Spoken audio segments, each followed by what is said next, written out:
এমন অনেক সন্তানেরা আছে কুরবানির ঈদের দিন তারা গরু জবাই করে, কিন্তু গরুর রক্ত যেমন ভাবে পড়ে তাদের চোখের পানিগুলা ঠিক তেমন ভাবে বেয়ে বেয়ে পড়ে। কারণ যদি জিজ্ঞাসা করা হয় কেন, সন্তান বলবে আমার আব্বা আম্মা আমারে বড় কষ্ট করে মানুষ করেছে, কুরবানির একটু গোশত আমারে খাওয়াইতে পারে নাই। সমাজের গোশত যখন আসবে মা বাপ তাকে আলু বাড়ায় দিয়া গোশতটা রান্না করতো, মা তরকারির ঝুল আলু দিয়া ভাত খাইতো, আমাদের পাতের মধ্যে গোশতগুলা তুইলা দিত।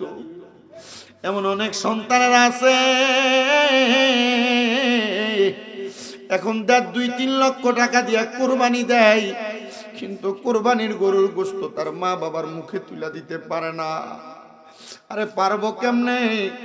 সন্তানের মা দুনিয়াতে না, আব্বা দুনিয়াতে। হাজীগঞ্জের দক্ষিণ রায়চুর মানুষ, আশেপাশে এলাকা থেকে আগন্তুক মা বাবার পাগলেরা, দক্ষিণ রায়চুর পর্দার অন্তরালের মায়েরা, আমি জানি না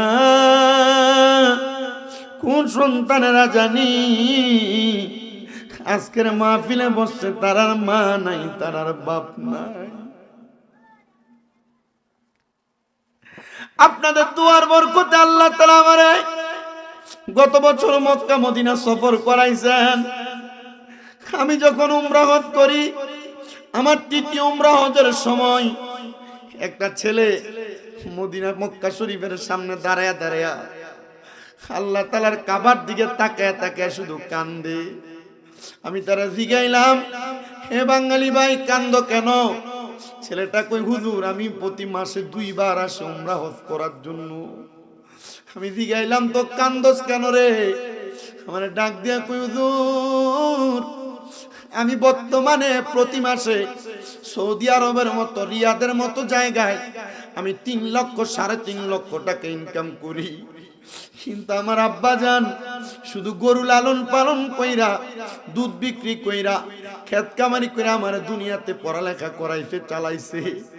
যখন দেখছে আমি পরীক্ষা দেওয়ার পর কোনো ভালো চাকরি পাই না, আমার আব্বা জান আমার মায়ের গলার চেনটা বিক্রি কইরা, আমার আব্বা জানের 2টা গরু বিক্রি কইরা আমার বিশাল আগে সৌদি আরবে পাঠাইছে। আমার আব্বা জানে বলছে, পুত্রে আমি নিয়ত করেছিলাম এই বড় গরুগুলা বিক্রি করে একটা গরু কুরবানি দেওয়ার জন্য আমি ক্রয় করব। হুজুর আমি বিদেশ আসছি, আমি একদিন হঠাৎ করে ইনকাম করতে করতে যখন 3 মাস হয়ে যায়, আমি আমার ইনকামের টাকাটা আমার আব্বা জানের অ্যাকাউন্টে পাঠাইছি। পাঠায় আমি আমার বোনের ফোনে ফোন দিছি, দিয়া বলছি, ও বোন আব্বারে কইও টাকা পাঠিয়ে দিছি কোরবানির একটা বড় গরু কেনার জন্য। আমার বোনে চিল্লানি দিয়া ডাক দিয়া কয়, ভাই খুন আব্বার কাছে বলতাম, আব্বা তো দুনিয়াতে নাই, আপনি ফোন দেওয়ার 1 মিনিটও হয় না, আব্বা জান দুনিয়া থেকে বিদায় হয়ে গেছে। ছেলেটা কই, হুজুর আমি টাকা পাঠাইছি ঈদের 4 দিন আগে। আমার বোন ঈদের দিনে আমার ফোন দিয়া কান্দে সকালবেলা, আর ডাক দিয়া কয়, ভাই কুরবানির জন্য 2-2.5 লক্ষ টাকা দামের গরু কিনছি, টাকা পাঠাইতো, আব্বা দুনিয়া থেকে বিদায় হয়ে গেছে। বাইরে ভাই ফজরের নামাজ পড়ার পরে মা বিছানা থেকে আসে না বিদায়, ডাক দিতে গেছি, মারে দেখি ফজরের নামাজের মুসল্লার ভিতরে মইরা পইরা রইছে। এখন প্রতি বছর 2-3 লাখ টাকা দিয়া কুরবানি দেই, কিন্তু আমার মা দুনিয়াতে নাই, আমার আব্বা দুনিয়াতে নাই। কুরবানির গরুটা কুরবানি দেওয়ার পরে আমি 1 টুকরা গোশত আমার নিজের ঘরের জন্য রাখি না, আমি শুধু চিন্তা করি এই কুরবানির গোশতগুলো আল্লাহর হস্তে আমি মানুষের কাছে, গরিব দুঃখীর কাছে বিলিয়া দিব। গরিব দুঃখীরা খায়া খায়া আমার আল্লাহ তাআলার কাছে দোয়া করব। আমি জানি না রে এই 2026 সালের কুরবানির ঈদের মধ্যে কোন সন্তানগুলা জানি তারার মারে ছাড়া বাপরে তারা কোরবানি দিবে। আল্লাহ গো, ওই সন্তানগুলা কেমনে জানি ধৈর্য ধারণ করবে, কেমনে জানি চোখের পানিগুলা আটকে আটকে রাখবে, কেমনে জানি তাদের মা বাপ তারা কোরবানি দিবে। এ সন্তানের দল, তোমরা যারা জান্নাতের বাগানে বসছ, মা বাপরে একটু ভালো খাওয়াইতে পারো না, পড়াইতে পারো না, মা বাপ কবরে। মা বাপের কথা বারবার বারবার তোমার মনে পড়ে, মা বাপের কথা বারবার বারবার তোমার মনে পড়ে। আগে এক বেলা না খাইলে মা তোমার বারবার কইতো, পুত্রে খানা খাও না কেন, পেটটা দি পিঠের সাথে লাইগা রইছে। এখন যদি 2-3 বেলা না খায়ও থাকো, কেউ একবার জিজ্ঞাসা করে না, জিবাই জিগাইব কে, তোমার মা তো কবরে। এ সন্তান, মা বাপ বেঁচে থাকলে মা বাপরে খাওয়ানো, মা বাপরে খেদমত করা, মা বাপের চিকিৎসা ব্যবস্থা করা, মা বাবার সুন্দর থাকার ব্যবস্থা করে দেওয়া, মা বাবার সাথে সদাচরণ করা, এটা হলো একটা সন্তানের দায়িত্ব। ইয়া রাসূলুল্লাহ, নবীজি গো, আমরা আমাদের মা বাবার সাথে কেমন আচরণ করব? নবী কয়, সুন্দর আচরণ করবা। শুধু এইটা না, আল্লাহর কোরআন বলে, ওয়া আবুদুল্লাহ ওয়া লা তুশরিকু বিহি শাইআও ওয়া বিল ওয়ালিদাইনি ইহসানা। তোমরা আল্লাহর ইবাদত করো, আল্লাহর সঙ্গে কোনো কিছুর মধ্যে শিরিক করো না। তোমরা তোমাদের মা বাবার সাথে সদাচরণ করো, মা বাবার প্রতি ইহসান করো। বলে হুজুর, মা বাবার প্রতি ইহসান করে কেমনি? মা বাপ জীবিত থাকলে 1 নাম্বার সুন্দর ব্যবহার করে ধমক দিয়া না, 2 নাম্বার মা বাপরে ভালো থাকার জায়গার ব্যবস্থা করে দিয়া, 3 নাম্বার মা বাবার খাওয়া দাওয়ার ব্যবস্থা করে দিয়া, 4 নাম্বার মা বাবার চিকিৎসার ব্যবস্থা করে দিয়া। কোন সন্তান যদি মা বাবার এমন খেদমত করে, তাহলে আল্লাহ তাআলা ওই সন্তানটাকে দুনিয়া তো বরকত দেয়, আখিরাত তো বরকত দান করে। আল্লাহর নবী সাহাবায়ে কেরাম প্রশ্ন করি, ইয়া রাসূলুল্লাহ, নবীজি ও মায়ার নবী, তাহলে আমরা মা বাবা দুইজনের মধ্যে কারে বেশি সম্মান করব? আমার নবী 1 নাম্বার কয়, তোমার মারে। নবী গো, এরপরে কারে করব? নবী 2 নাম্বার কয়, তোমার মারে। নবী এরপরে কারে সম্মান করব? বলে 3 নাম্বার তোমার মারে সম্মান করবা। নবী গো, এরপরে কারে করব? বলে তোমার আব্বা জানরে সম্মান করবা। নবীজি গো, আপনি 3 বার মায়ের কথা আর 1 বার বাবার কথা বললেন। নবীজি কেন? আমার নবী জানাই, তোমার মা তোমার গর্ভ ধারণ করেছে। যখন কোন সন্তান মায়ের গর্ভে 10 মাস 10 দিন পর্যন্ত অতিবাহিত হয়ে যায়, ওই সন্তান মায়ের গর্ভের মধ্যে থাকা অবস্থায় মাঝে মাঝে যে নড়াচড়া করে, মায়ের কলিজার মধ্যে আঘাত দেয়, মায়ের হাতগুলার মধ্যে আঘাত দেয়। সন্তান জন্মগ্রহণ করার সময় একটা পুরুষ মহিলা মানুষ মাত্র 45 ওয়াটের কষ্ট সহ্য করতে পারে, কিন্তু সন্তান দুনিয়াতে আসার সময়, একটা সন্তান যখন মায়ের গর্ভ থেকে দুনিয়াতে আসে, একটা মায়ের 57 ওয়াট পরিমাণ সময় কষ্ট পায়। এই কষ্ট পাইলে মানুষ ইন্তেকাল করার কথা, কিন্তু মা মরে না। এমন অনেক মা আছে দুনিয়ার মায়া ত্যাগ করে দুনিয়া থেকে চইলা যায়। এ সন্তান, আল্লাহর নবী জানায়, দুনিয়ার সন্তান জন্ম দেওয়ার সময় যদি কোনো মা মারা যায়, ওই মাটা শহীদের মর্যাদা পায়।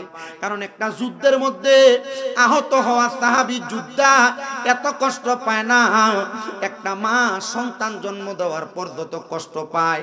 আর কেমনে রে ওই সন্তান তার মারে কষ্ট দেয়? কেমনে রে ওই সন্তান তার মারে খানা দেয় না? কেমনে রে ওই সন্তান তার মারে জুদা কইরা দেয়? সন্তান, এ সন্তানের দল, আব্বার কথা নবী কেন শেষের বারে বললেন? কারণ তোমার আব্বা তোমার জন্মদান করার জন্য তোমার আম্মা আব্বার সাথে যেই রিলেশনে লিপ্ত হয়েছে, সন্তান জন্ম দেওয়ার পরে আব্বার রক্তরে পানি বানায়া তুমি সন্তানটারে দুনিয়ার আলো দেখাইছে। ওগো এলাগি পিতা মাতার খেলার ছলে মাতৃগর্ভে পাঠাইলে, জরায়ুতে দিয়েছিলে ঠাই। ওগো এলাগি পিতা মাতার খেলার ছলে মাতৃগর্ভে পাঠাইলে, আবার জরায়ুতে দিয়েছিলে ঠাই। তোমারে আজব নমুনা পিতা মাতা টের পাইল না, তোমার আজব নমুনা পিতা মাতা টের পাইল না। আলিমুল গায়বুন আল্লাহ সাই ওগো এলাহি, তোমার মতো দরদি কেউ নাই, তোমার নাম স্মরণে গুরডি দানে দয়া ভিক্ষা চাই ওগো এলাহি, তোমার মতো দরদি কেউ নাই। বলেন তোমার মতো দরদি কেউ নাই ওগো এলাহি, তোমার মতো দরদি কেউ নাই ওগো এলাহি। কি সুন্দর দেহ বানাইয়া এই ববে দিলা পাঠাইয়া, তাই তো আমরা করতেছি বড়াই ওগো এলাহি। কি সুন্দর দেহ বানাইয়া এই ববে দিলা পাঠাইয়া, তাই তো আমরা করতেছি বড়াই। আমরার মরণ কথা স্মরণ হয় না, চিরকাল কেউ বেঁচে রয় না। মরণ কথা স্মরণ হয় না, চিরদিন কেউ বেঁচে রয় না। কোন দিন জানি আমরা মইরা যাই ওগো এলাহি, তোমার মতো দরদি কেউ নাই, তোমার নাম স্মরণে গুররি দানে দয়া ভিক্ষা চাই ওগো এলাহি, তোমার মতো দরদি কেউ নাই। একটা জবান বন্ধ রাখবেন না, চিৎকার মেরে বলেন আল্লাহু আকবার। এই আমার হাজীগঞ্জের বড় কুলের দক্ষিণ রাইচু এলাকার বাবা সুনন্তরের কানটা লাগায়া এই মুহূর্তে নবী যখন মা বাবার খেদমতের কথা, দায়িত্ব কর্তব্যের কথা বলতে লাগলেন, পেছন থেকে বনু কুরাইজা গোত্রের একজন পুরুষ ডাক দিলেন, ইয়া রাসূলুল্লাহ, ইয়া হাবিবাল্লাহ, নবী গো, আমার মা বাবার জীবিত থাকা অবস্থার দায়িত্বের কথা বললেন। ওগো নবী, আমার মা মরে গেছে, আমার বাবা মরে গেছে, এবার আপনি বলেন না, হাল বাকিয়া মিন বিররি আবওয়াইয়া শাইউন আবার রুহুমা বিগি বাদা মাউতিহিমা। নবীজি গো, আমার মা বাবা মরার পরে আমার কোনো দায়িত্ব আছে কিনা? সন্তান রে, মা বাপরে যে মাটি দিয়া চলে আসছো, মা বাবার কবর কোনটা? এখানে অনেক ফুত আছে, গোরস্থানের সামনে নিলে চিনতো না। সন্তান রে, মা বাপরে যে মাটি দিয়া চলে আসছো, বছরে 2 ঈদের সময় জিয়ারত ছাড়ার কোনো সময় মা বাবার কবরের সামনে যাও না। সন্তান রে, মা বাপরে যে মাটি দিয়া চলে আসছো, সন্তান মা বাবার কবরের পারে তুমি যাও না, এটা তোমার বড় দুর্ভাগ্য, দুর্ভাগ্য, দুর্ভাগ্য। আল্লাহর নবী সাহাবী ডাক দিয়ে কই, ইয়া রাসূলুল্লাহ, নবী গো, ও দয়ার নবী, মায়ার নবী, রাহমাতাল লিল আলামিন নবীজি, আপনি নবী বলেন না, হাল বাকিয়া মিন বিররি আবওয়াইয়া শাইউন আবার রুহুমা বিহি বাদা মাউতিহিমা, আমাদের মা বাবা ইন্তেকাল করার পরে কোনো দায়িত্ব আছে কিনা? জীবিত থাকলে খাওয়ান, জীবিত থাকলে পরান, খেদমত করে, কিন্তু মরার পরে দায়িত্ব আছে কিনা? নবীর সাহাবায়ে কেরাম নবীরে প্রশ্ন করে। আমার নবী কয়, কলা নাম, হ্যাঁ অবশ্যই দায়িত্ব আছে। ইয়া রাসূলুল্লাহ, দায়িত্ব নাকি? আমার নবী কয়, 1 নাম্বার আসসালাতু আলাইহিমা, তোমার মা বাবা মারা যাওয়ার পর তোমরা বেশি বেশি করে দোয়া করবা। আর বর্তমানে এমন অনেক মৌলভী সাহেব আছে যারা সমাজে ফিতনা ছড়ায়, এরা ডাইরেক্ট ফতোয়া দেয় মরার পরে জানাজার নামাজের পরে কোনো দোয়া নাই। আল্লাহর নবী কয়, ইযা সাল্লাইতুম আলাল মাইয়িতি ফাখলিসু লাহুদ দুআ, যখন তোমাদের মৃত ব্যক্তি, তোমাদের মানুষগুলা ইন্তেকাল করে, তোমরা মৃত ব্যক্তির জানাজার পর তার জন্য দোয়া করো। এখন মৌলভী কয় দোয়া কইরো না, এবার কোন নবীর কথা মানবেন না মৌলভীর কথা মানবেন? কথা কয় না, নবীর কথা মানবেন না মৌলভীর কথা? নবীর হাদিস কয় জানাজার পরে দোয়া করো, মৌলভী কয় দোয়া কইরো না। নবীর হাদিস কয় জানাজার পরে দোয়া করো, মৌলভী কয় দোয়া কইরো না। এবার বলেন, মৌলভীর কথা মানবেন না নবীর কথা মানবেন? কন্যা মৌলভীর কথা, নবীর কথা। চলছে ধর্ম নিয়া বাড়াবাড়ি, ধর্ম নিয়া বাড়াবাড়ি, আগুনি মা নের বাজারে থাইকো হুঁশিয়ারে মুমিন, থাইকো হুঁশিয়ারি। চলছে ধর্ম নিয়া বাড়াবাড়ি, আগুনি মা নের বাজারে থাইকো খুশি আরে মুমিন থাইকো হুঁশিয়ারি উম্মত হবে ৭৩ দল ৭২ দল যাইবে রে তল বলিয়াছেন নবী দনে দেখ না হাদিস খুলে ওরে বর্তমানে বাতিল ফেরকা বিশ্ব গেছে বরে যুক্তি তর্কে সরল মনা লোকের ঈমান চুরি করে থাইকো খুশি ইয়ার মুমিন থাইকো হুঁশিয়ারি চলছে ধর্ম নিয়া বাড়াবাড়ি ধর্ম নিয়া বাড়াবাড়ি আগুনিমা নের বাজারে থাইকো খুশি ইয়ার মুমিন থাইকো হুঁশিয়ারি নবীর তাজিম মিলাদ কিয়াম আহলে বায়াতের সম্মান করিতে আউলিয়ার সন্ধান বলছেন পরবারে নবীর তাজিম মিলাদ কিয়াম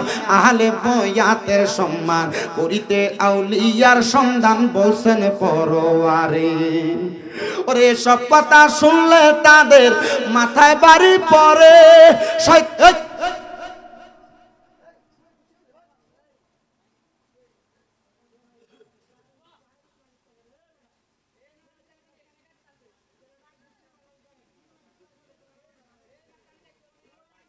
মাইকল এদিকে চলে আসো তুমি মাইকল এদিকে চলে আসো মাইকের তার না এলাকার মোটরের তারও এখন চুরি হয় মিটারের তারও চুরি হয় আর এটি কারা করে আমরা জানি এলাকাতে নতুন নতুন বাবাখোর তৈরি হয় এটি এলাকার সব তার কাটতে কাটতে চুরি করে লয়ে থাকা কথা কন না কেন এলাকার মসজিদের মোটর পর্যন্ত চুরি করে লয়ে থাকা মিটারের তার চুরি করে লয়ে থাকা নতুন নতুন নেশাখোর তৈরি হয় আর এগুলো এলাকার মানুষের ডেকডেক্সি পর্যন্ত চুরি করে কোরআনের আইন যদি থাকতো এগুলোর হাত ধরে কেটে দিত হযরত ওমরের মতো আসো মাইকলাটা ডাক দিয়ে এখানে নিয়ে আসো মাইকলাটা নিয়ে আসো মাইকলা তুমি এদিকে আসো তুমি আসো এখানে আসো তোমাদের মাইক চুরি তার চুরি করা দিয়েই কথা তোমাদের সাউন্ড ভালো সিস্টেম ভালো তোমরা বোঝো না যে জায়গায় সাউন্ড সার্ভিস ভালো দিবা তখন তোমাদের তার অন্য মাইকলা দোকানদার চুরি করে লয়ে থাকে এগুলো বোঝো না তুমি তাহলে তার এমন উপর দিয়ে টানবা কেন না কাটতে পারে তার কোন দিয়ে টানো তোমরা আবার কথা বলে বসো তোমার মাইকের তো সাউন্ড ভালো আমি তো জানি এদিকে আসি যে সবচেয়ে ভালো ওয়াজ করি এটা দিয়া যে বাড্ডা না বাড্ডা মাঠে রাত্রে 12টা 12:30 মাইক ধরছি খুব সুন্দর সাউন্ড এক মাহফিল করে আইসা তো তোমাদের সাউন্ড ভালো হওয়ার কারণে বিভিন্ন জায়গায় এগুলো হয় এই বছরও পুরকুল দরবার শরীফ আপনার মনে হয় পোস্টার দেখেন আমাদের কুমিল্লা থেকে ম্যাজিকটন মাইক গেছিল তো ওইখানের বাহিরের মাইকলা গেলে ওই মাইকের তার চুরি করে নিয়ে যাবে তো এটা তো কুমিল্লা সেরা মাইক তো আমি ওনারা আগে কইছি ভাই এমনি তো তার চুরি হয় আপনি লোক লাগাই রাখেন এরা লোক লাগাই রাখছে শুদ্ধ রাখাই গেছে কাবজাব এই যে আপনি বাবাজি কাবজাব শুধু শুধু বাড়াবাড়ির দরকার নাই এলাকা চোরের নেতা থাকে তাই না এই নেতাটারে ধরলে মোটামুটি চোর সব দিয়ে বাড়িয়ে দেবো বসেন আপনি যেভাবে ডাক দিচ্ছেন এই মুরব্বী আপনি যেমন ডাক দিচ্ছেন তখন মানছে মনে করছে মনে কি ঝামেলা লাগছে তখন সব উঠতে গেছে একজনের ডাক দিলে কানে কানে করলে তো যাই গেত আপনি তো সালাক কিন্তু বোকা সালাক আর কি জামাইনি আমার হুজুর মাইকিংটা আমি করছি ঠিক আছে মারহাবা কর বাবা তোমরা এলাকার মাহফিল যদি তোমরা তার চুরি করো তাহলে কিন্তু এলাকার বদনাম হইব হ্যাঁ যে এনে মাহফিলে যাবো রাইসু গেছিলাম মাইকের তারটি চুরি করছি কইব না এলাকার বদনাম করো কেন বাবা আমি তো বইলেই দিছি এলাকাতে তার চুরি কল চুরি মোটর চুরি মিটার চুরি ডাব চুরি ডেকডেক্সি চুরি এখন যারা করে এটি এলাকার বাবা খট্টিরে ধরে ঠিক সে মতো ফিরা দেন এখন বাড়িয়ে যান না বনের দরকার নেই তোমরা দাঁড়াই থাকো দরকার কি আপনারা কি ডাক দিন না বইছি এটি নবীর ফেমি ঠিক কিনা বলেন নবীর ফেমি কে কে হাত তোলেন ডান হাত তোলেন এই জোরে একটা তাকবীর তো জোরে তাকবীর নারে তাকবীর নারে রিসালাত নারে গাউসিয়া আমরা বাজ যেতেন না 12:30 বাজে আমি কিন্তু জানাজার নামাজের পরে দোয়া করার ওয়াজ করতেছিলাম আমি আহনে কই হুজুর আমরা এলাকাত কয়েকটা জায়গার ভিতরে ঘটনা এটাই ঘটছে, হুজুর বাপ মরে গেছে জানাজার দোয়াটা করে না, বেটা কথা কয় না কেন? হ্যাঁ শোনো, জানাজার নামাজের পরে দোয়া করে এটা ফরজ না, ওয়াজিব না। জানাজার নামাজের পরে দোয়া করা এটা আল্লাহর নবীর আদেশ। আল্লাহর নবী মিশকাতুল মাসাবির হাদিসে ডাইরেক্ট বলছেন, ইজা সাল্লাইতুম আলাল মাইয়িতি ফাখলিসু লাহুদ দুআ। তোমরা যখন মৃত ব্যক্তির জন্য জানাজার নামাজ পড়বে অতঃপর তার জন্য দোয়া করো। এখানে বলে নাই যে মাটি দিয়ে দোয়া করতে, কইছে জানাজার নামাজ পড়ে দোয়া করতে। এখন কেউ আপনাকে বলছে যে দোয়া করা যাবে না, বেদাত, লাশ তাড়াতাড়ি কবরে পারে নিয়ে যাও, সে বলতেই পারে। মতের পার্থক্য, আকীদার পার্থক্য, মতানৈক্য থাকতেই পারে। তোমার বাবা মারা গেছে, তুমি তার জন্য দোয়া করা, এটা আল্লাহর নবীর হাদিস শরীফের 1 নম্বরে কইছে আসসালাতু আলাইহিমা, তার জন্য দোয়া করা। তুমি তোমার বাপের লাশের খাটটারে এমনি সাপ দিয়ে ধরে কইবে এই আমি আমার বাপের লেগে দোয়া করব, তুমি মৌলবি বেদাত করার কি কথা বলেন? মারামারি করেন না, কাটাকাটি করেন না। যে দোয়া করে না তারা তার মতো ছেড়ে দেন। দক্ষিণ রায়চুর মানুষ দোয়া করে, সবাই দোয়া করে কি হুজুর? কোন জায়গায় দোয়া করে না, তারা তার মতো ছেড়ে দিয়ে চলে আসে।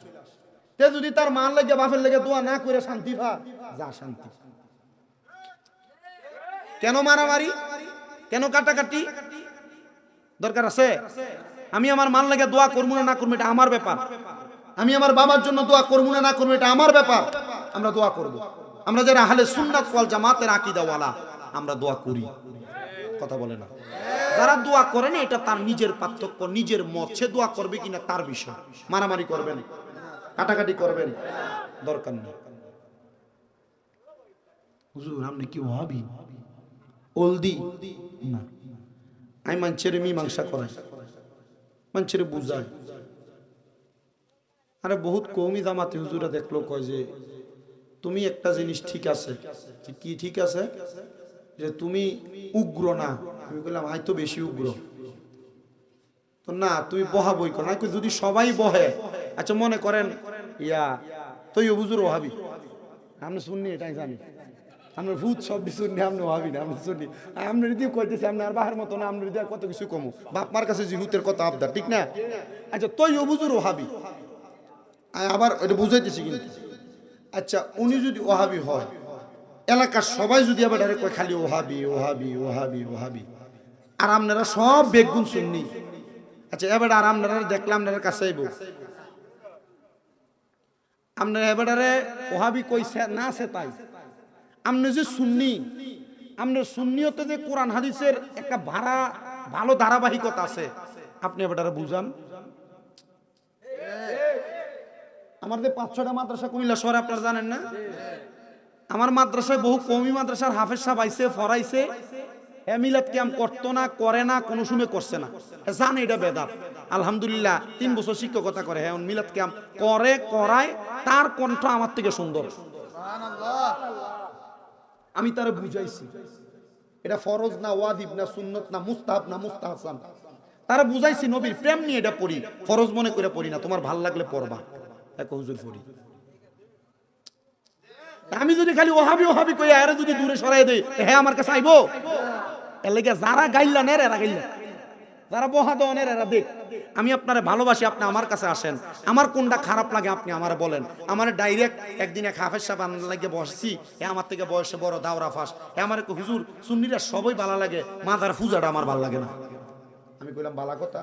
আমি কইলাম পূজা করে কোন জায়গায়, পূজা করে কেমনে আপনি দেখছেন? কহ হুজুর মাজারে দেয়, সেজদা দেয়। আমি ওনার জবাব দিলাম, সুন্নি শিক্ষিত কোন মানুষ, বুঝের কোন মানুষ কখনো মাজারে সেজদা দেয় না, কারণ আমরা জানি আল্লাহ ছাড়া কাউকে সেজদা দেওয়া শিরক। আমরা মাজারে সেজদা দিই না। বলে হুজুর পীরের পায়ে সেজদা দেয়। আমি কইলাম এটাও শিরক, কারণ আল্লাহ ছাড়া কাউরে সেজদা দেওয়া যাবে না। হুজুর মাজারের কাছে চাই। আমি কই মাজারের কাছেও চাইবে না, চাইবো আল্লাহর কাছে। কইব ওয়াবতাগু ইলাইহিল ওয়াসিলা, মাজার ওয়ালার ওসিলা আল্লাহ তুমি আমারে দাও। দেখো হুজুর তো মিলাদ কিয়াম যে করে এটা তো বেদাত, কেউ করছে না। আমি কইলাম মিলাদ কিয়াম ফরজ কইও করে না, ওয়াজিব কইয়া করে না, সুন্নত কইয়া করে না, নফল কইয়া করে না, মুস্তাহাব কইয়া করে না। মুস্তাহসান করলে নবীর প্রেমে একটু ভালো লাগে এই জন্য করে। তোমার ভাল লাগলে করো, না ভাল লাগলে কইরো না, তবে সাবধান বিরোধিতা করো না। বিরোধিতা করবা তো কাটটা কাফের বেঈমান। হুজুর তো ঠিকই তো আছে, কি কয় হুজুর ইয়া ঠিকই তো আছে। আমি কই না। হুজুর অনেকে যে একবারে ডাইরেক্ট এটা সেটা বলে, আমি কইলাম না ডাইরেক্ট না। আমার কথা হচ্ছে তুমি আমারটাকে জানার চেষ্টা করো। এখন হে আমারটারে বোঝারও চেষ্টা করে না, জানারও চেষ্টা করে না। হে সিটতে জায়গা, হে উল্টা হতে জায়গা, না বুঝা লেগে কাউকে কথা কয় না। এই জন্য আমি আমার ওয়াজে ওয়াহাবি খারিজি এইটা হেডা কইয়া সেতাইও না, বহিও না, গালিও দিই। আমার কথা হইলো আমার সুন্নিয়তে যেটা আছে কোনটা নিয়ে আপনার প্রশ্ন আছে আমার বলেন, আমি জবাব দিই। ঠিক আছে না? হুদৌদি মারামারি, মারামারি কি ভালো মানুষের কাম? শয়তানের কাম, মুরুক্ষের কাম। মারামারি শয়তানের কাম। মারামারির দরকার নাই, গাড়ি ভাঙানোর দরকার নাই, হিডাভিডির দরকার নাই। আল্লাহুম্মা সাল্লি আলা যেমনি আছি। আমার 3টা মাদ্রাসার শিক্ষক হুফাজুল কোরআন থেকে সব হইল কওমি। আমি যখন মাদ্রাসা আজকেও গেছি, মাদ্রাসাত গেলে শিক্ষকরা সবাই আসি আগে আমাকে সালাম দেয়, আমার সম্মানে প্রতিষ্ঠাতা হিসেবে চলে আসে। আমি আর বড় কইলাম বলে দেখছেন কারবারটা কেন না হুজুর কি এই যে মিলাদে কি আপনি মানেন না? অন দেখছেন আমি প্রতিষ্ঠাতা, আপনারা চাকরি করেন, আমি আসিয়ার একবার পড়া ফালাইয়া ওইটা আইসা আমাকে তাজিম করেন, সম্মান দেন, নাস্তা খাবেন, এই করুন। এইটা কেম, এটা কেম, এটা রাসূলের হাদিস, আর এটা হলো সম্মান। আমার প্রতিষ্ঠাতে যে সম্মান করেন আর নবীকে দাঁড়ায় সম্মান করেন না, এটা হলো সমস্যা। তো ওদের আমরা এখন করি। সুবহানাল্লাহ। সাইর আলেমের বাপ না, 3 প্রতিষ্ঠানের প্রতিষ্ঠাতা না, মসজিদের খতিব না, তো মাথার তো অটোমেটিকলি খালি হিকমত ঘুরে। মাদ্রাসার 3 শিক্ষক হুফাজের ট্রেনিং দেওয়া, সব সব সুন্নি একজন নাই, সুন্নি একজনও নাই, কেমন করে না। এখন উনি প্রতিষ্ঠান প্রধান হিসেবে প্রতিষ্ঠানে ঢুকলে দাঁড়াই সালাম দেয়। উনি শুধু বলছে যে কি যে দেখছেন আমি প্রতিষ্ঠানের প্রধান, আপনি আমার সালাম দেন। কিন্তু যে নবীর কারণে আল্লাহ আপনারে বানাইলো ওই নবীরে সালাম দেন না। এরপরে তুমি কয় যে হুজুর এখন তুমি সালাম দিব, মারহাবা কর। আমার কথা হচ্ছে এটা নিয়ে মারামারি, ফিটাফিটি, কাটাকাটি, দ্বন্দ্বের দরকার নাই। নবীর মুহাব্বতে যে করবে এটাই ভালোবাসা, আর কেউ করবেন এটা তার বিষয়। তবে আব্বাজি এটারে খারাপ বইলা মন্দ বইলা নিজে গুনাহগার হইও। আমার কথা যেখানে ছিল নবীর তাজিম মিলাদ কিয়াম আহলে বয়াতের সম্মান করিতে আউলিয়ার সন্ধান বলছেন পরোয়ারি। ওরে সব কথা শুনলে তাদের মাথায় বাড়ি পড়ে, শয়তান যেমন বেজার ছিল আদম সেজদা করিবারে তাইকো হুঁশিয়ারে মুমিন থাইকো হুঁশিয়ারে। চলছে ধর্ম নিয়া বাড়াবাড়ি আগুনিমা নের বাজারে তাইকো হুঁশিয়ারে মুমিন থাইকো হুঁশিয়ারে। একটা জবানও বন্ধ রাখবেন না, জবান খুলে চিৎকার মেরে বলেন আল্লাহু আকবার। বনু সালমা গোত্রের লোকটা ডাক দেয়া বলে ইয়া রাসূলুল্লাহ, আমাদের মা বাবা মারা গেছেন, মা বাবার ইন্তেকালের পর কোনো দায়িত্ব আছে কিনা? উনি ডাক দিয়া বলেন হ্যাঁ দায়িত্ব আছে। 1 নাম্বার আসসালাতু আলাইহিমা, মা বাবার জন্য দোয়া করবা। কিন্তু বাবারে 4 দিন না 40 করলে, হুজুর দিয়া কোরআন খতম করাইলে, মাদ্রাসার হাফেজ সাহেবরে দিয়া কোরআন খতম করাইলে বেদাত বেদাত ফতুয়া দেয়। 4 দিন না 40 করাইলে বেদাত বেদাত ফতুয়া দেয়। কিন্তু যদি কয় বিরিয়ানিটা রাইন দেয় আর মাদ্রাসায় দেলাইব কয়টা দাঁত। ঠিক আছে নি করেনি 4 দিন না বেদাত 40 বেদাত, কিন্তু বিরিয়ানিটা গরু গোস্তটা রাইন দিয়ে আমরা মাদ্রাসা দিলাই ফলাইনি খাইবো, এতিমে খাইবো, এটা যায়। শয়তান শয়তান। আমি আপনাকে শয়তানও বলবো না, খারাপও বলবো না। আমি বলবো ভাই মানুষকে একটু সহজ সরল পথটা দেখায়া দেন, মানুষকে একটু সুন্দর পথ দেখায়া দেন। মানুষ কেমনে নবী রাসূলের পথে আসে, মানুষ কেমন ভাবে দোয়া দুরূদ করে, মানুষের ইন্তেকালের পরে মানুষ কিভাবে তার প্রতি সহমর্মিতা দেখায়। আল্লাহর নবীকে 1 নাম্বার দোয়া করবে, 2 নাম্বার ওয়াল ইস্তিগফারু লাহুমা, আম্মা আব্বার জন্য ক্ষমা প্রার্থনা করবে, 3 নাম্বার ওয়া ইনফাযু আহাদিহিমা, আম্মা আব্বার কোনো ঋণ থাকলে ওয়াদা থাকলে ওয়াদাগুলা পূরণ করবে। 4 নাম্বার ওয়াসিলাতির রাহমিল্লাতি লা তুসালু ইল্লা বিহিমা, আম্মা আব্বার আত্মীয় স্বজনের সাথে সম্পর্ক বজায় রাখবে, ওই ইকরামু সাদিকিহিমা, আম্মা আব্বার বয়সী মুরব্বীদেরকে সম্মান করবে, তাজিম করবে। আমার রাইচু এলাকার বাবারা, আমার বড় কুলের মুসলমানেরা, পর্দার অন্তরালের মা বোনেরা, আমি আপনাদের কাছে বলবো, আপনাদের যাদের মা নাই, যাদের বাবা নাই, আপনারা বেশি বেশি করে মা বাবার জন্য দোয়া করেন, কোরআন খতম করে করে দোয়া করেন, খতমে তালিল পরে পরে দোয়া করেন, ও মা নফল নামাজ পরে পরে দোয়া করেন, মা বাবার কোনো ওয়াদা থাকলে ওয়াদাগুলা পূরণ করেন, মা বাবার জায়গা জমি ভাগ করার আগে মা বাবার কোনো ঋণ আছে কিনা খবর নিয়ে মা বাবার ঋণগুলা পরিশোধ করেন। এ মা বোনেরা, আম্মা আব্বার আত্মীয় স্বজনের সাথে সম্পর্ক বজায় রাখেন, মা বাবার বয়সী মুরব্বীদেরকে সম্মান করেন, তাজিম করেন। আমি আপনাদের কাছে কারগুজারির জন্য আল্লাহ তাআলার একজন খাস বন্ধু হযরতে সুলাইমান শাহজুলি রহমতুল্লাহি আলাইহির জীবনী থেকে একটা ছোট্ট ঘটনা শোনেন। সুলাইমান শাহজুলি রহমতুল্লাহ আলাইহি উনি ছিলেন একজন জবরদস্ত সুলতানুল আরিফিন। হযরত সুলাইমান শাহজুলি রাহমাতুল্লাহ আলাইহি বলেন, এ দুনিয়ার মানুষ শোনো, আমি একদিন রাস্তার পাশে দিয়ে যাইতেছিলাম, আমি দেখলাম ছোট একটা বাচ্চা তার মাথার মধ্যে পাগড়ি নিয়ে কবরের সামনে দাঁড়ায় দাঁড়ায় শুধু কাঁদতেছে আর জবান দিয়া আল্লাহ তাআলার কোরআনুল কারীম পড়তেছে। আমি ছোট বাচ্চাটারে জিজ্ঞাসা করলাম, ও বাবা, কবরের সামনে দাঁড়ায় দাঁড়ায় নতুন পাগড়ি পরে কান্দো আর চোখে দিয়ে তোমার পানি পড়তেছে, কারণটা কি? ছেলেটা ডাক দিয়ে কয়, হুজুর, ও হুজুর, আমি কান্না করি একটা মাত্র কারণে, আজকে আমি মাদ্রাসা থেকে কোরআনুল কারীম মুখস্থ করে হাফেজ হয়েছি। হাফেজ হওয়ার পর মাদ্রাসাতে দস্তারবন্দি হয়, পাগড়ি দেয়। হুজুর আমাকে গতকালকে বলেছে যাওয়ার সময় আব্বাজানকে নিয়ে যাইতে। হুজুর আমি আমার জন্মের পরে আমার আব্বারে দেখি নাই, আজকে আমি মাদ্রাসা থেকে যখন আসি আমি দেখছি সন্তানেরা মাথার মধ্যে পাগড়ি পরার পর মাদ্রাসার পাগড়িটা মাথায় থেকে খুইলাম, তারা তাদের নিজ নিজ বাবার মাথার মধ্যে পরাইয়া দিছে। হুজুর আমি ঘরে এসে আমার মারে জিজ্ঞাসা করলাম, মা আমার আব্বা কই গো? আমি কি আমার আব্বা জানের মাথার মধ্যে আমার পাগড়িটা পরাইতে পারবো না? আমার মা আমারে জবাব দেয়, বাবা তোমার আব্বা জান তো দুনিয়ার মায়া ত্যাগ করছে, তোমার আব্বা জান তো কবরের বাসিন্দা। যারে সন্তান তুমি যদিও তোমার আব্বা জানলে দুনিয়ার হাফেজ হওয়ার পর দস্তারবন্দির পাগড়ি পরাইয়া দিতে পারো না, আমি মা আদেশ করলাম তুমি তোমার আব্বার ইসালে সাহাবের জন্য, রুহানি ইলাজ পাওয়ার জন্য তুমি তোমার আব্বার কবরের সামনে যে দাঁড়ায়া পশ্চিম দ্বারে পিছ দিয়ে আব্বার মুখ বরাবর দাঁড়ায়া তুমি কোরআনুল কারীমের প্রথম থেকে শেষ পর্যন্ত এক খতম তিলাওয়াত করো। কারণ আল্লাহর নবী বলেছেন, দুনিয়ার জমিনে কোন সন্তানরে যদি তার মা বাবা কোরআনে হাফেজ বানায়, কোন সন্তানকে যদি আলেম বানায়, ওই সন্তানের মা বাবা ময়দানে মাশরে মাথার মধ্যে নূরের তাজ পরে হাসরের ময়দানে উঠবে। বাবারে যা কোরআনুল কারীম পড়ে পড়ে তোর আব্বার জন্য দোয়া কর। হুজুর আমি আমার আব্বার জন্য দোয়া করি, যত দোয়া করি আমার চোখের পানি তত বের হয়। হুজুর আপনার পরিচয় কি? হুজুর বলে, আমারে তুমি চিনো না, আমার বাড়ি হলো ইরাকে, আমার নাম হলো হযরত সুলাইমান শাহজুলি। হুজুর আমার বাড়ি হইল খোরাসানে, আমার নাম হলো হযরতে সুলাইমান শাহজুলি। হুজুর আমার আব্বা তো দুনিয়াতে নাই, আপনি যে আমার মাথার মধ্যে হাত বুলিয়ে দিচ্ছেন তা আপনার লাভটা কি হবে?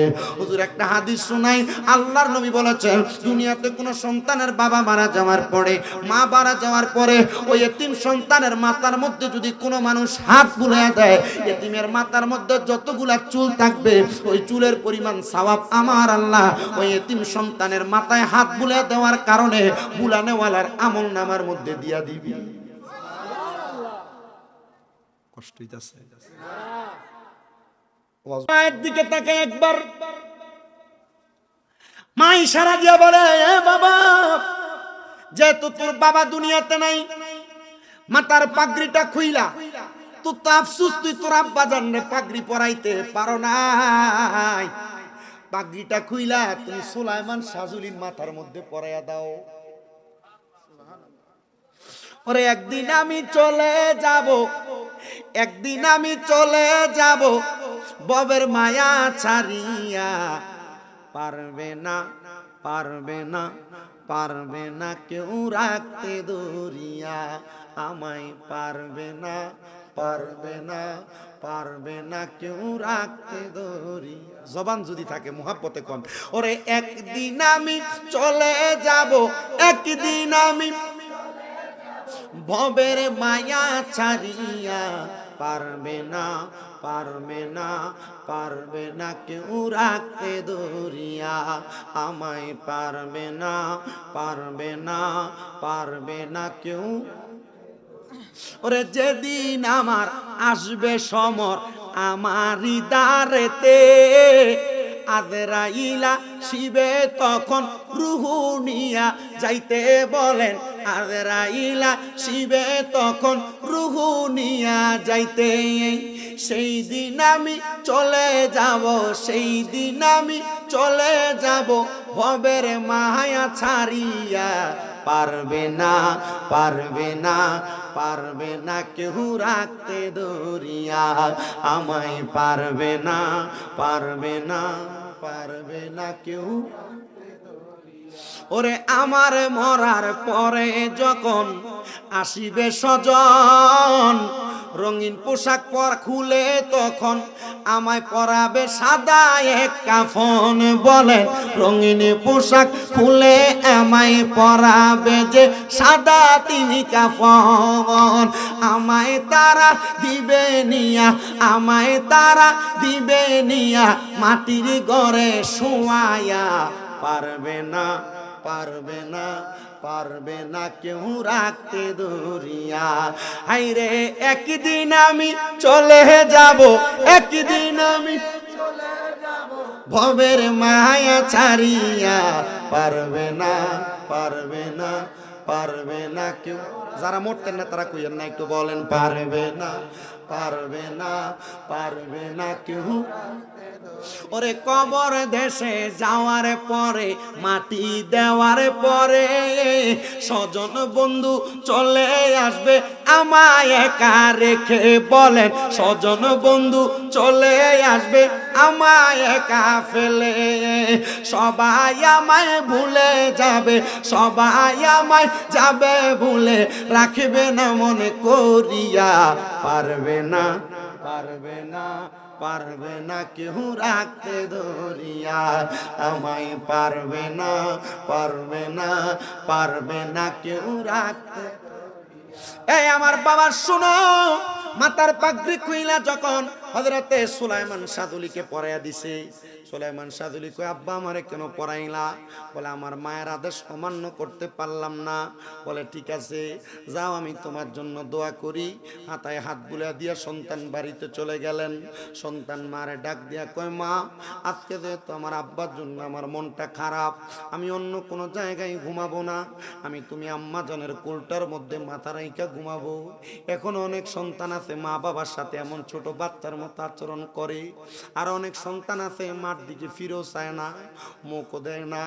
আমি মাঝে মাঝে আমার আম্মা অসুস্থ থাকার কারণে ধমক দিয়া কথা বলা লাগে ওষুধ খাওয়ানোর জন্য, খানা ঠিক মতো না খাওয়ার কারণে। কিন্তু আমি আমার আম্মা জানের সামনে যাই, মুখটা কালা করে থাকলে আমি বারবার জিগাই কিছু লাগবো নি, কিছু খাইবানি, কিছু আনতাম নি, কারণ আমি জানি এরা মুখ কালা করে মন কালা করে থাকলে আল্লাহ আমার প্রতি বেজার হইয়া যাবে। এ সন্তান, মা ডাক দিয়ে সন্তান ঠিক আছে তোমার কথা রাখো, তুমি আমার কুলের মধ্যে মাথা রাইখা ঘুমাও। সন্তানটা মায়ের কুলের মধ্যে মাথা রাইখা যখন ঘুমাইছে, ঘুমানোর পরে হঠাৎ করে গভীর রজনী হয়ে গেছে। গভীর রজনীতে সন্তানটা কান্না করতে করতে চক্ষুটা খুইলা ফেলছে। চক্ষুটা খুইলা ডাক দিয়া কয় মা, হো আমার আম্মা জান, আমি তো একটা সুন্দর স্বপ্ন দেখছি গো মা। এখানে অনেক সন্তান আছে মা বাপ মরার পর বারবার স্বপ্ন দেখে, অনেক সন্তান আছে, অনেক মহিলারা আছে মা বাপের স্বপ্ন দেখে, মা বাপ খানা খুঁজে, মা বাপ স্বপ্ন দেখায় রঙিন জামা কাপড় পরে, মা বাপ স্বপ্ন দেখায় ভালো খাইতে চায়। এই মায়েরা এই বোনেরা একটু মনোযোগ দিয়া শোনো। সন্তানটা ডাক দিয়া কয় জগতের মানুষ, আমি আমার মারে বললাম মা আমি একটা স্বপ্ন দেখছি। বলে কি স্বপ্ন? আমি দেখছি আমার আব্বা জান সাদা রঙের সুন্দর পোশাক পরা, আমার মাথার মধ্যে সুন্দর একটা পাগড়ি লাগে আমার সামনে এসে দাঁড়াইছে। আমি জিজ্ঞাসা করলাম মা এটার কারণটা কি? মা কই সুলাইমান সাদুলীর কাছে দেয়া জিজ্ঞা উত্তরটা কি? দৌড়ে চলে গেলেন সুলাইমান সাদুলীর কাছে, জিজ্ঞাসা করতেছে ও হযরতে সুলাইমান আমারে আপনি একটু জবাব দেন না। হযরতে সুলাইমান বলে কি জবাব? বলে জবাব অন্য কোনো কিছু না হুজুর, আমি স্বপ্ন দেখছি আমার আব্বা জানকে, আমার আব্বা জান সাদা কাপড় লাগায়া মাথার মধ্যে পাগড়ি আগে আমার স্বপ্নে হাজির হয়ে গেছে। সুলাইমান সাদুলিকে আব্বা স্বপ্নের ব্যাখ্যা কি তুমি বুঝো নাই? মাথার মধ্যে পাগড়িটা খুইলা আমি আলেমের মাথার মধ্যে পরাইয়া দিছ, আর আল্লাহ তাআলা তুমি সন্তান কোরআন মুখস্থ করার কারণে তোমার আব্বারে জান্নাতের মুকুট জান্নাতের পাগড়ি পরায়া তুমি সন্তানের সামনে দেখাইয়া দিছে। তুমি না তোমার আব্বা জানের জন্য আফসোস করছো। আল্লাহর নবীর আরেকজন সাহাবী হযরত সাদ ইবনে উবাদা রাদিয়াল্লাহু তাআলা আনহুর হাদিসে মুবারাকা পড়তে যে দেখলাম হযরত সাদ ইবনে উবাদা কান্না করতে করতে একদিন আমার নবীর দরবারে আয়েশা ডাক দিয়া কই, ইয়া রাসূলুল্লাহ, নবী গো,